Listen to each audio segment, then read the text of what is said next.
आरजू? कौन सी आरजू? किसकी आरजू? मैं नहीं जानता किसी आरजू को। वही लड़की जिसे तूने किडनैप कर रखा है।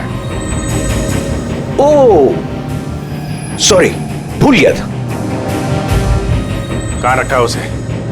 जानता है अभिजीत, पिछली बार भी मैंने एक लड़की को किडनैप किया था, फिर भूल गया था। फिर अचानक 2 महीने के बाद मुझे याद आया, तो फिर जाकर देखा कि उसकी लाश कुर्सी से बंधी हुई थी और उसकी लाश पर मक्खियां भिनभिना रही थी। और अब आरजू का भी वही हाल होने वाला है। ऐसा कुछ नहीं होगा।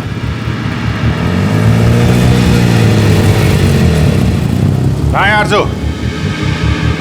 हाँ, याद आया, मेरी जेब में, निकाल ले।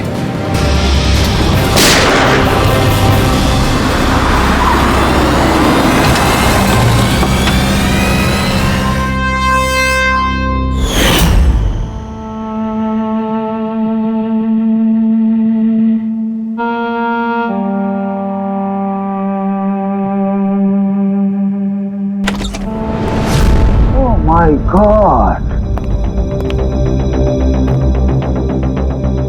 Oh God!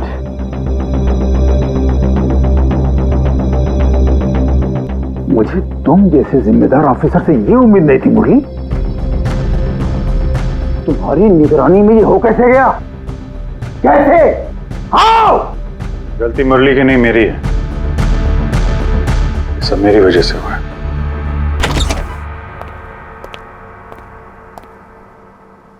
वाह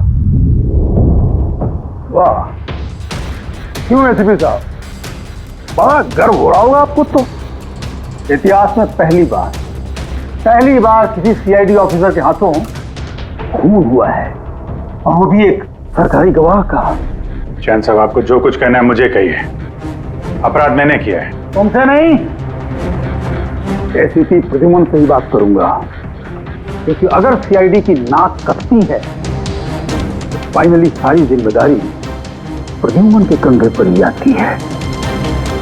इसलिए तुमसे ही बात करूंगा।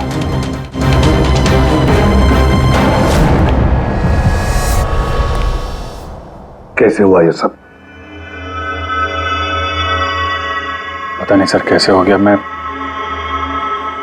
तो सिर्फ उसे गन दिखा के डरा रहा था सर। गोली चलाने का कोई इरादा नहीं था सर मेरा। अच्छा।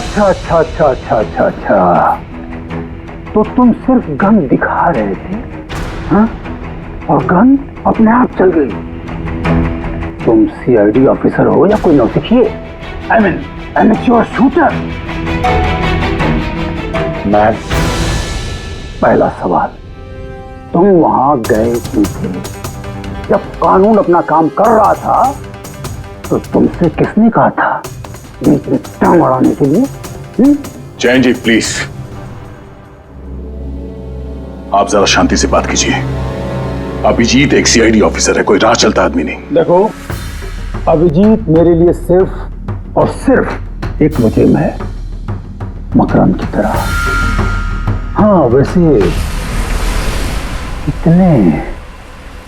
कितने रुपए लिए तुमने मकरंद से?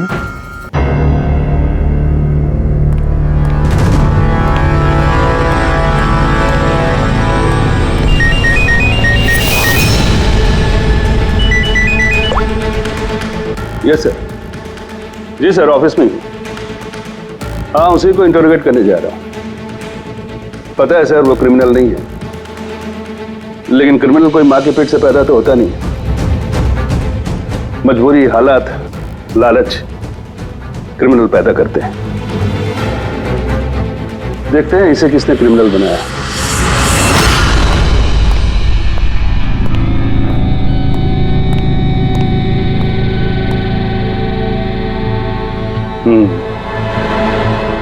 अब ये केस सीआईडी नहीं, क्राइम ब्रांच को सौंप दिया गया है।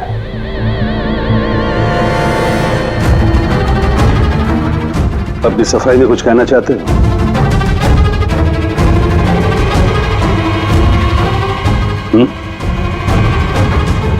मैं deputy commissioner of police Rajiv, बहुत सुना है तुम्हारे बारे में, लेकिन कभी सोचा नहीं था इस हालत में मुलाकात होगी। मैंने भी बहुत सुना आपके बारे में सर। सुना है काफी सख्त ऑफिसर हैं आप। फिर तो तुम समझ गए होगे, थोड़ी सी भी ढील मैं तुम्हें दूंगा नहीं। कानून सबके लिए बराबर होता है सर।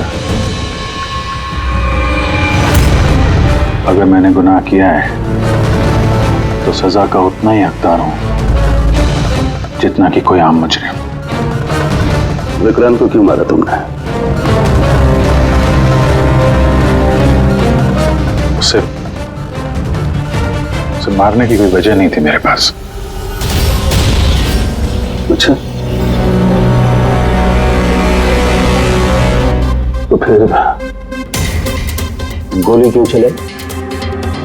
पता नहीं, बस चल गई। चल गई? चल गई मतलब ट्रिगर पे उंगली रख के ट्रिगर दबाया था ना तुमने? मैं सिर्फ उसको डरा रहा था। डरा रहे थे, लेकिन तुम वहां करने क्या गए थे? पुलिस उसे कोर्ट ले जा रही थी ना?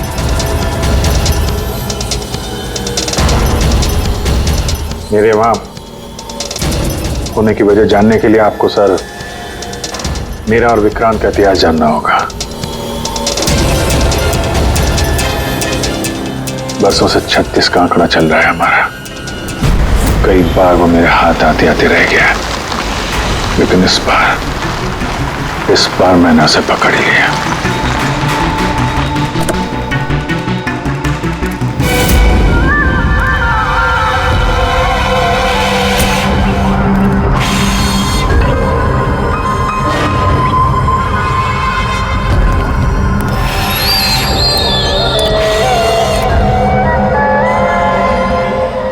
माल लाया?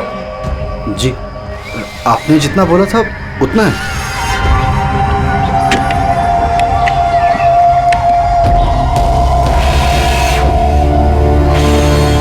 गुड। अगला कंसाइनमेंट अगले महीने की 5 तारीख को। जी। पैसे? गाड़ी में।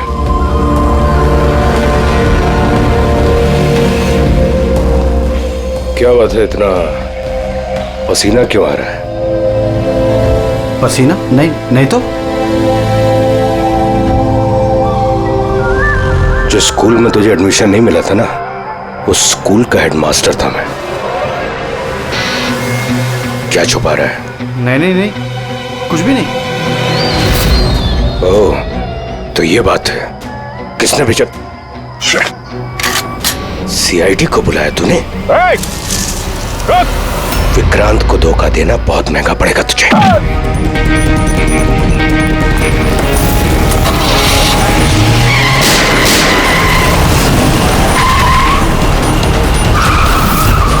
और इस तरह इस बार तुम उस तक पहुंच ही गए। हाँ, लेकिन हमेशा की तरह इस बार भी विक्रांत के नसीब में जेल की सलाखें नहीं लिखी थी। नामी गिरामी अपराधी विक्रांत ने सरकारी गवाह बनने का फैसला कर लिया है। वो मकरंद के खिलाफ अदालत में सारे सबूत देगा और इसके बदले अदालत उसकी सजा काफी हद तक माफ कर देगी। इन अपराधियों को पकड़ने के लिए हम लोग दिन रात एक कर देते हैं, अपने खून पसीना बहाते हैं। क्या इसलिए कि अदालत उनको दोबारा जुर्म करने के लिए छोड़ दे? अब अदालत को दोष मत दो अभिजीत। वैसे भी मकरंद के खिलाफ उनके पास ज्यादा सबूत थे नहीं, और हमारा काम मुजरिमों को पकड़ना है, ना कि उनकी सजा तय करना। यार, तो तुमको क्या लगता है, इसको छोड़ना सही है? अब सही तो नहीं है, पर हम लोग क्या कर सकते हैं, हैं?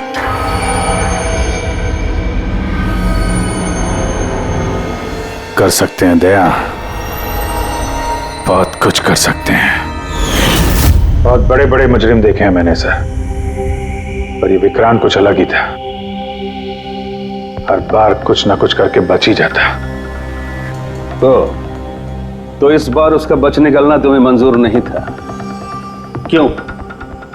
यही बात है ना? ठीक समझा,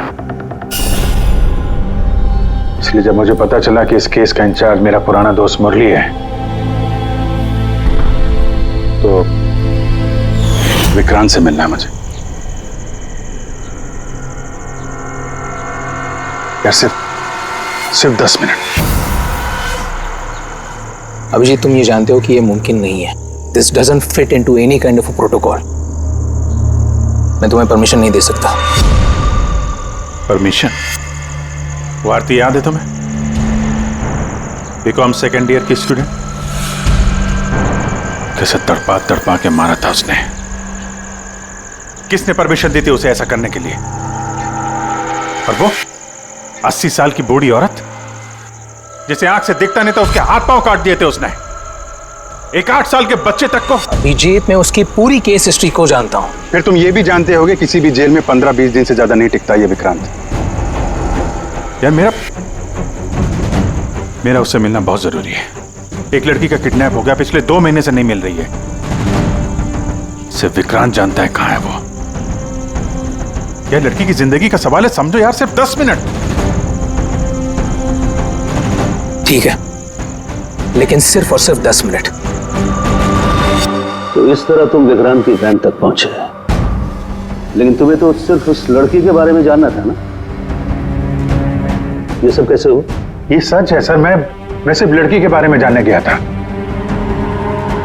मगर 5 मिनट का टाइम दे रहा हूं, दिमाग पे जोर डाल ले और अच्छी तरीके से हिला ले। आरजू कहां है? आरजू?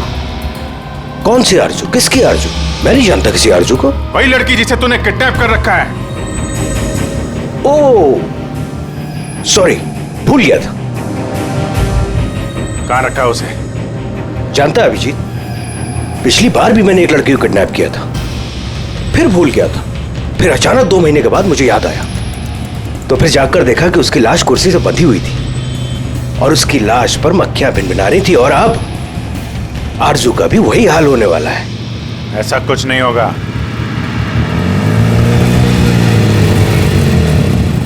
कहां है आरजू?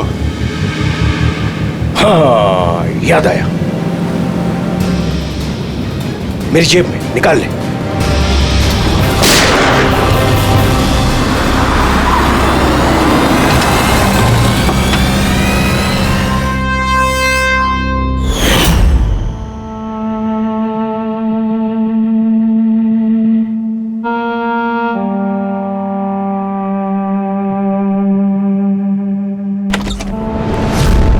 My God! Oh God!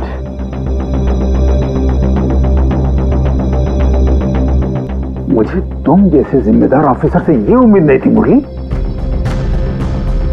तुम्हारी निगरानी में ये हो कैसे गया? कैसे? आओ! गलती मुरली की नहीं, मेरी है। ये सब मेरी वजह से हुआ है।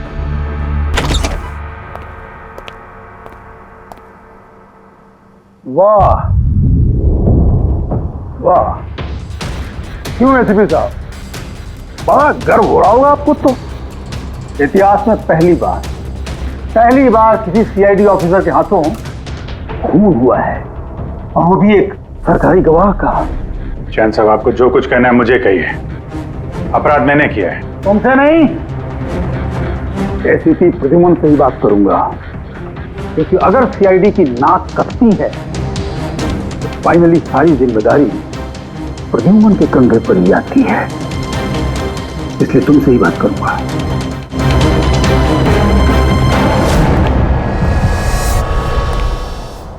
कैसे हुआ ये सब? पता नहीं सर कैसे हो गया। मैं तो सिर्फ उसे गन दिखा के डरा रहा था सर। गोली चलाने का कोई इरादा नहीं था सर मेरा। अच्छा। तो तुम सिर्फ गन दिखा रहे थे, हाँ? और गन अपने आप चल गई। तुम सीआईडी ऑफिसर हो या कोई नौसिखिए? I mean amateur shooter. मैं पहला सवाल, तुम वहां गए क्यों थे? जब कानून अपना काम कर रहा था तो तुमसे किसने कहा था बीच में टांग अड़ाने के लिए? जैन जी प्लीज, आप जरा शांति से बात कीजिए। अभिजीत एक सीआईडी ऑफिसर है, कोई राह चलता आदमी नहीं। देखो, अभिजीत मेरे लिए सिर्फ और सिर्फ एक मुजरिम है, मकरंद की तरह। हाँ, वैसे कितने रुपए लिए तुमने मकरंद से विक्रांत को मारने के लिए?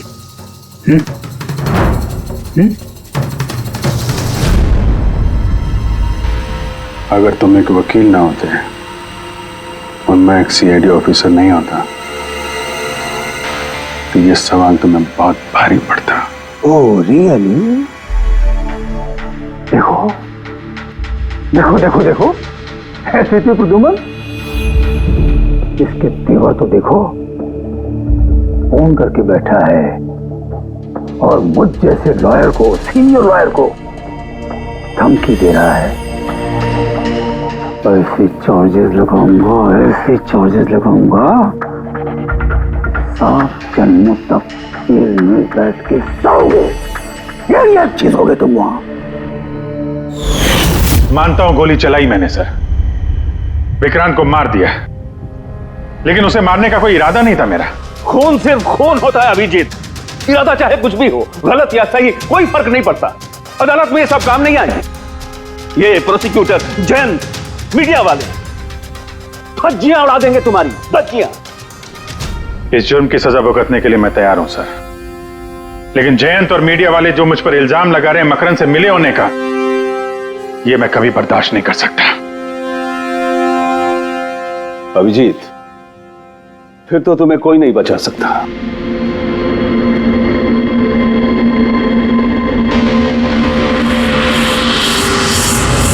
सारे सबूत और गवाह अभिजीत के खिलाफ है। यानी कोई उम्मीद नहीं है सर? कैसे उम्मीद है? अभिजीत ने खुद कन्फेस किया है कि गोली उसी ने चलाई।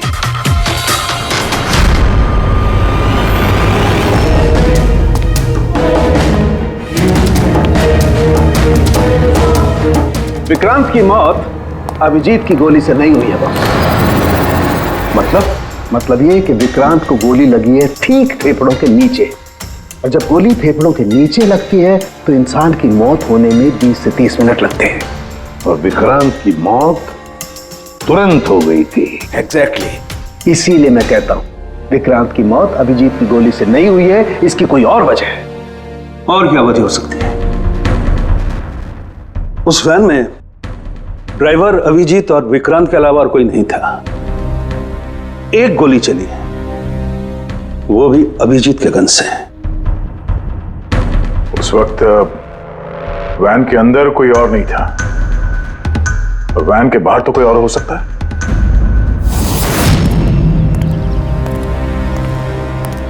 अभिजीत, उस वक्त गाड़ी के बाहर कोई था जिस वक्त गोली चली? नहीं, एक्चुअली पता नहीं, क्योंकि मेरा पूरा ध्यान तो विक्रांत पे था। अभिजीत, ठीक से याद करके बताओ, गोली चलने से पहले क्या हुआ था? कुछ अजीब हुआ था? कुछ भी?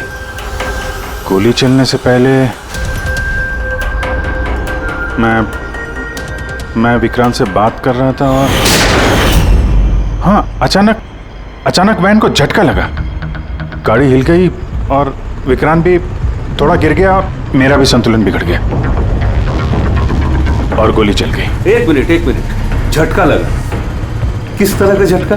जैसे सड़क पे अचानक से कोई गड्ढा आ गया, पूरी वैन हिल गई। लेकिन यहाँ तो सड़क बिल्कुल ठीक है, दूर दूर तक कहीं कोई स्पीड ब्रेकर भी नहीं है, स्मूथ। यहाँ गड्ढा कैसे आ सकता है? हाँ साहब, झटका लगा था, मेरी पूरी वैन यूं दाईं तरफ मुड़ गई।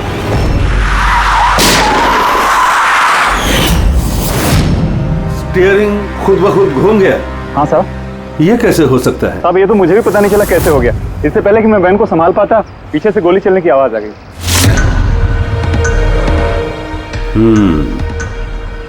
स्टीयरिंग व्हील का खुद ब खुद मुड़ जाना, गोली अपने आप चल जाना, सड़क पे कोई गड्ढा भी नहीं है।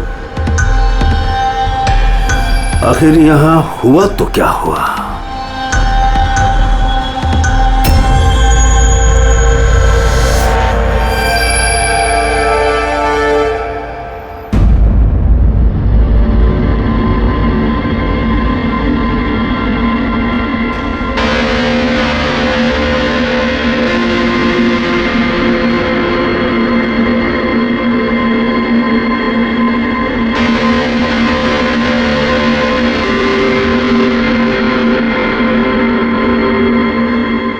इधर पॉज करो। ये देखो, जब ये हादसा हुआ तो ये काली एसयूवी, ये काली गाड़ी उस वैन के बगल में से पास हुई। मतलब सर विक्रांत का खूनी शायद इसी गाड़ी में? हाँ, हो सकता है। सर, ये गाड़ी कहीं रुकी नहीं सर, ये सीधे सीधे चली गई और दूसरी गोली की आवाज भी नहीं आई। और एक बात नोटिस की तुम लोगों ने, 11:17 पर वो काली गाड़ी पास हुई वैन के बगल से, और एग्जैक्टली 11:17 पर विक्रांत की घड़ी भी बंद हो गई। हाँ सर, अभिजीत की घड़ी भी 11:17 को ही बंद हुई थी। हाँ? ये दोनों घड़ियों का एक साथ बंद होना और इस कार का ठीक 11:17 पे वहां से गुजरना, ये संजोग नहीं हो सकता। बिल्कुल सर, बिल्कुल सही कहा आपने, ये कोई संजोग हो ही नहीं सकता। जरूर कोई ना कोई राज छुपा है उस काले रंग की एसयूवी में, जो अभिजीत की बेगुनाही साबित करेगा। तो यहाँ इस फुटेज में इस गाड़ी का नंबर तो दिख नहीं रहा है। इस जगह से 5 किलोमीटर दूर सर टोल नाका है, वहां के सीसीटीवी फुटेज से शायद इस कार की डिटेल मिल जाए।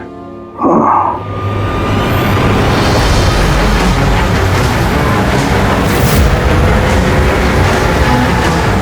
अगर वो गाड़ी टोल नाका से गुजरी ही नहीं तो यहीं कहीं आसपास होनी चाहिए, इसी इलाके में।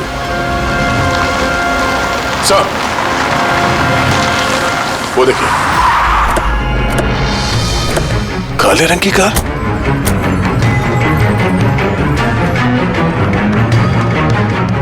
Oh no. फ्रेडी, जरा आगे चेक करो।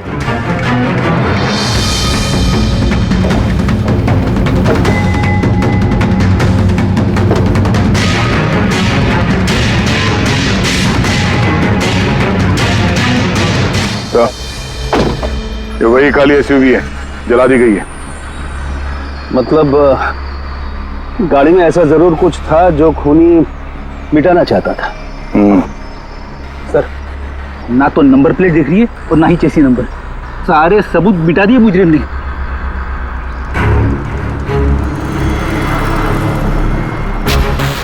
ओह, बड़े एक काम करो, जरा आसपास पूछताछ करो, देखो किसी ने यहाँ पे कुछ देखा है क्या। अरे सुनो, ये जली हुई गाड़ी के बारे में कुछ बता सकते हो क्या? जी नहीं। हाँ? ये देखिए, सीट के नीचे ये डिवाइस पड़ा था। Electric device. हाँ सर, उनके क्या डिवाइस है, कुछ पता चला? हाँ बस, पता तो चल गया है, लेकिन इसे अच्छी तरह से समझाने के लिए मुझे एक डेमो देना पड़ेगा आप लोगों को। मान लीजिए कि ये विक्रांत है और हम इसे मारना चाहते हैं, लेकिन हम इसके करीब नहीं जा सकते हैं। तो फिर इसे कैसे मारा जाए? कैसे? डॉक्टर सालुंखे, हमें पता होता तो आपके पास क्यों आते? प्लीज आगे बताइए। हाँ, बताता हूं।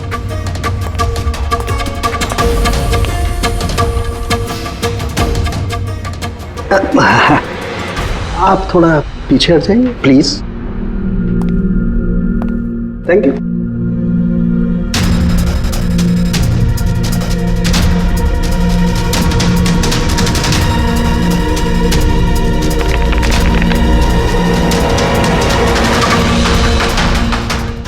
देखा आपने,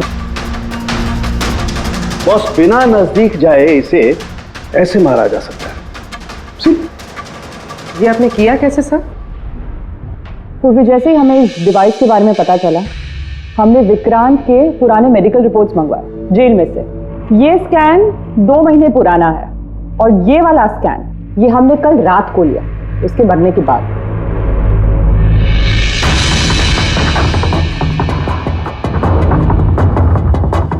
या सालुंखे, इस पहले वाले स्कैन में एक छोटी सी चीज अटकी हुई है वहां उसके सिर में।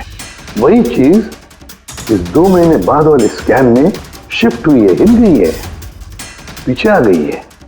और ये छोटी सी चीज एक शार्पनेल है बॉस, यानी गोली का छोटा सा टुकड़ा। और फिर ये शार्पनेल वहां से इस तरफ शिफ्ट हो गया जिस वजह से विक्रांत की सबड्यूरल हेमेटोमा यानी ब्रेन ब्लीडिंग की वजह से मौत हो गई। पर ये शार्पनल अपनी जगह से हिला कैसे? उसी डिवाइस की वजह से जो हमें जलती हुई गाड़ी में से मिला। तो गोलियों के टुकड़े को हिलाने का डिवाइस ही है? सिर्फ गोलियां नहीं दया, इसने और भी बहुत सारी चीजें हिलाई, जैसे कि विक्रांत के हाथों की हथकड़ी, पुलिस वैन का स्टीयरिंग व्हील, दोनों के हाथ की घड़ी के कांटे, यहां तक कि अभिजीत की गन भी। मतलब लोहे की चीजें, तो जितनी भी लोहे की चीजें हैं वो हिल गई उस डिवाइस की वजह से। Exactly boss. और लोहे का सबसे बड़ा आशिक है मैग्नेट, चुंबक। बॉस, ये है वो चुंबक जिसके जरिए मैंने इसे उड़ाया। यानी उस काली वैन में भी एक ताकतवर लौ चुंबक था, जिसकी वजह से पूरी की पूरी वैन दाईं तरफ चली गई और अभिजीत की मेटल की गन वो भी अपने आप चल गई। हाँ, और विक्रांत के सिर में जो अटका हुआ शार्पनल का टुकड़ा है वो भी शिफ्ट हुआ। सर, इतनी प्लानिंग के साथ तो वही मार सकता है जिसे शार्पनल के बारे में पहले से पता था, उसका कोई करीबी।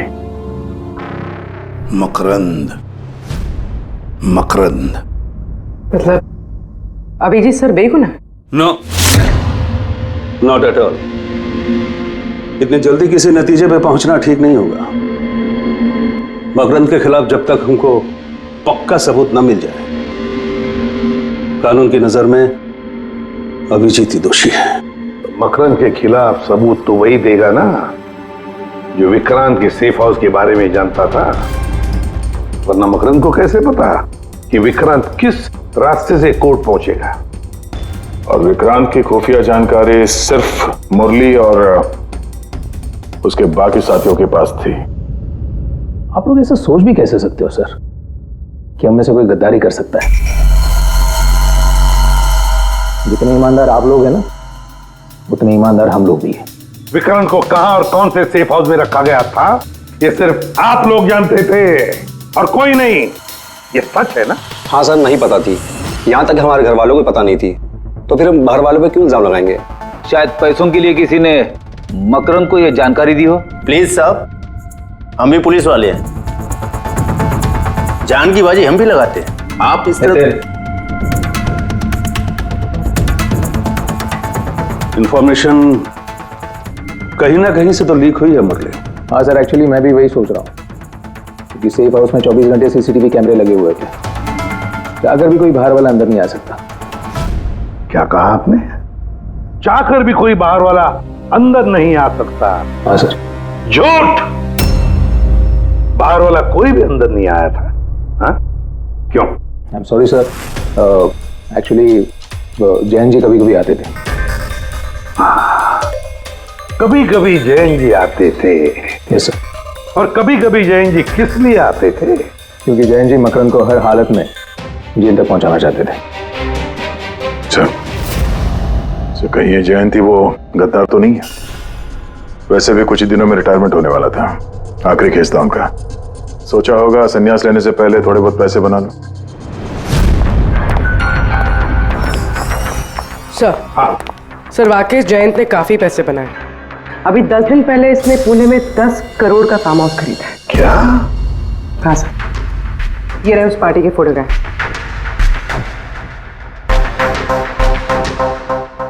एक मिनट, माय गॉड, दया पहचाना इसे? हाँ सर, ये तो जोगी है, मकरंद का खास चेला। जोगी मकरंद का खास चेला, और वो भी जयंत की पार्टी में।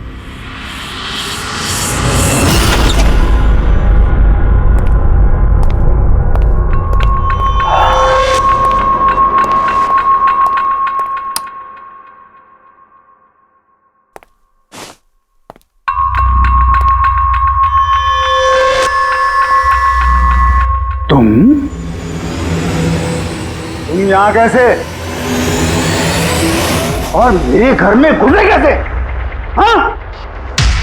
मुजरिमों को उनके बिल से निकालने के लिए बिल के अंदर तो घुसना ही पड़ता है जैन साहब। मुजरिम? मुजरिम मैं हूं या तुम? मैं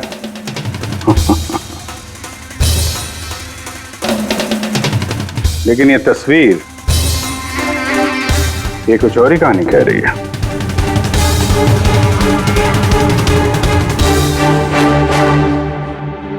नो, आई डोंट नो, मैं नहीं जानता इसको।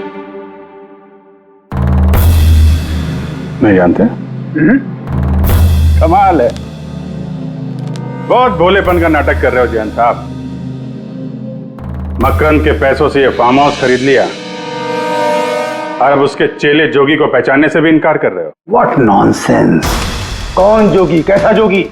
मैं किसी जोगी वोगी को नहीं जानता। अगर नहीं जानते तो ये जोगी तुम्हारी पार्टी में क्या कर रहा था? देखो, मेरी पार्टी में 400 से ज्यादा लोग आए थे। अब मैं हर एक को तो नहीं पहचानता ना। और रहा सवाल मेरे फार्म हाउस का, तो मेरी जिंदगी भर की खून पसीने की कमाई है, समझे? मकरंद की बात कर रहे हो ना तुम? वो देखो, उस केस में उसके खिलाफ सारे सबूत मौजूद हैं। विक्रांत ने मरने से पहले मुझे सारे सबूत सौंप दिए थे। मकरंद को तो मैं फांसी पर लटकाऊंगा और साथ में तुम्हें भी। लाइट हो क्या हुआ? स्विच तो ऑन है। हुआ क्या लाइट को?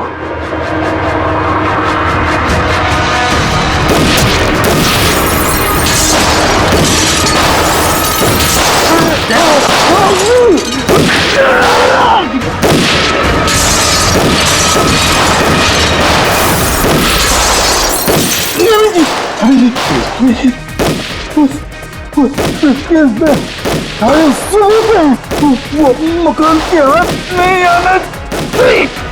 जैन जी,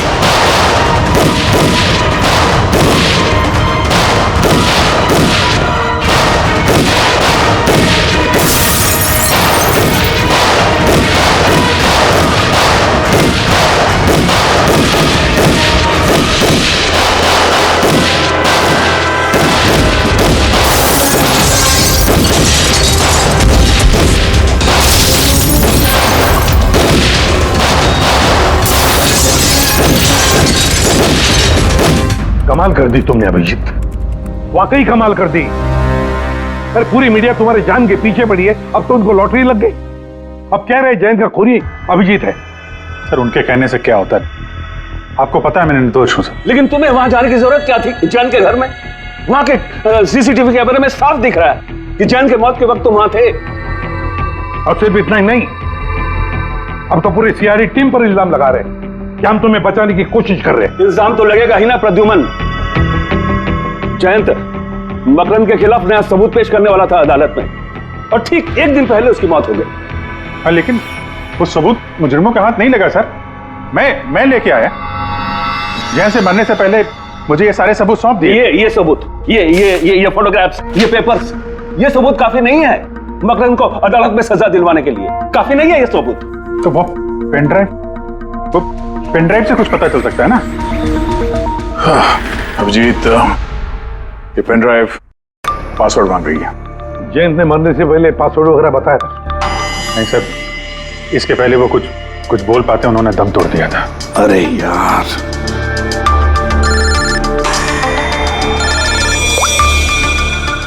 हेलो, हाँ पूर्वी।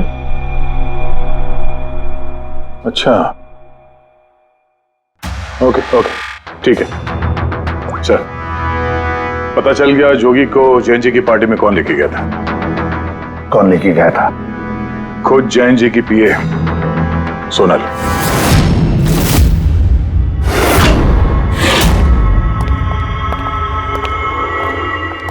सर ये सब?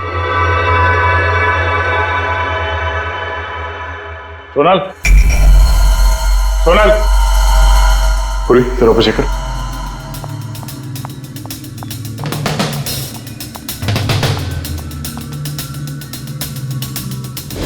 Sonal,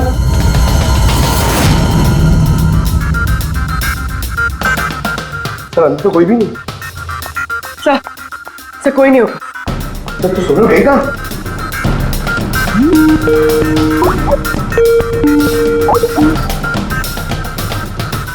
video call?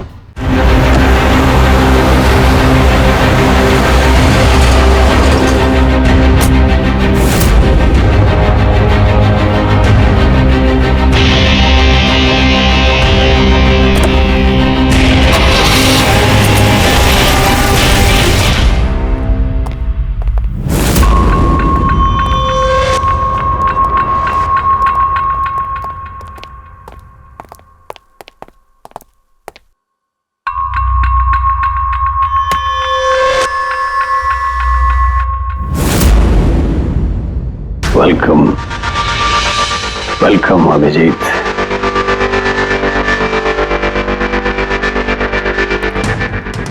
मकरंद के आशियाने में तुम्हारा स्वागत है।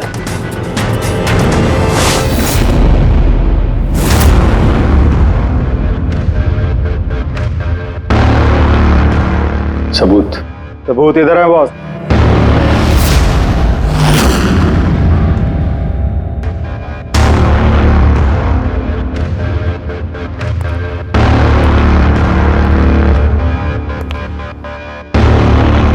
मकरंद, सबूत तुम्हें मिल चुका है, अब सोनल को जाने दो। यस। वैसे भी वो कहते हैं ना कि मरने वाले की अंतिम इच्छा अधूरी नहीं रहनी चाहिए। सोनल को बुलाओ।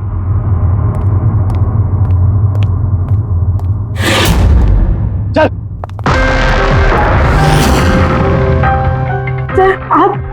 सोनल तुम ठीक हो? हाँ सर मैं ठीक हूँ। तुम जाओ यहाँ से। लेकिन सर आप। मेरी चिंता मत करो, तुम निकलो, जाओ।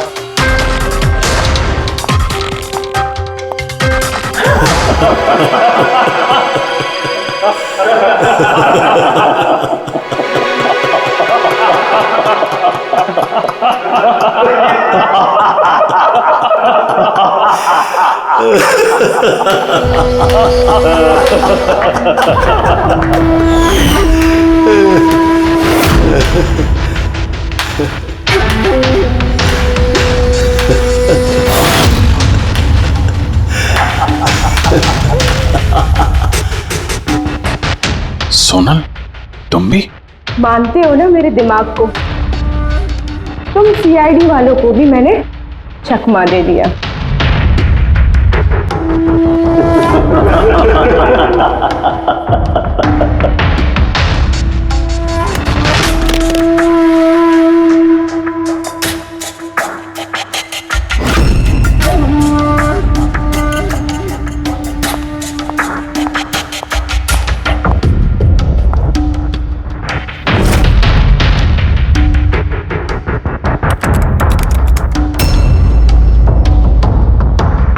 मुझे पता था जयंत यही पासवर्ड रखेगा। Makram will die. Now, stop conversation. Start the operation.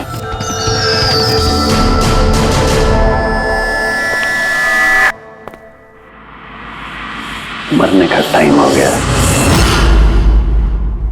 Time हो गया? नहीं तो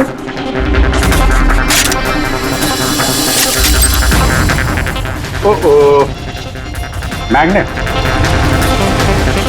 तुम लोगों को क्या लगा चुंबक को हथियार बनाना सिर्फ तुम लोगों को आता है?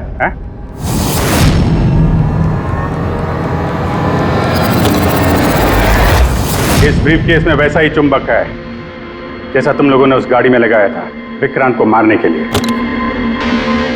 मकरंद, खेल खत्म तुम्हारा।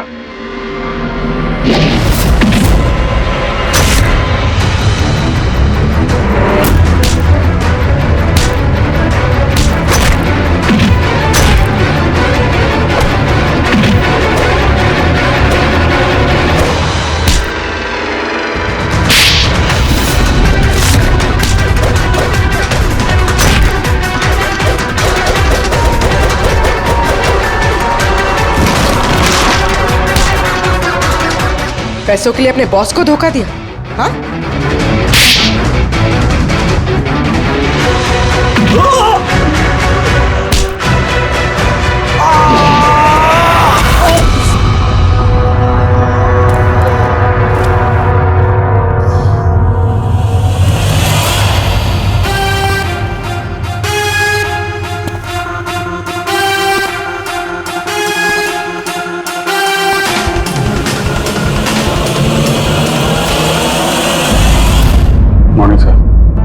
कॉन्ग्रेचुलेशन अभिजीत, फाइनली तुम पर लगे सारे इल्जाम आज धुल ही गए और एक बार फिर उसी गर्व के साथ तुम सीआईडी की ड्यूटी ज्वाइन कर सकते हो। Thank you sir. सर, हमने आरजू को बचा लिया है सर। मकरन के साथियों को पता था कि विक्रांत ने उन्हें कहाँ कैद करके रखा था, पर सर जयंत जी का सपना पूरा नहीं हो पाया मकरन को जेल भेजने का। चलो जो भी है, all well that ends well.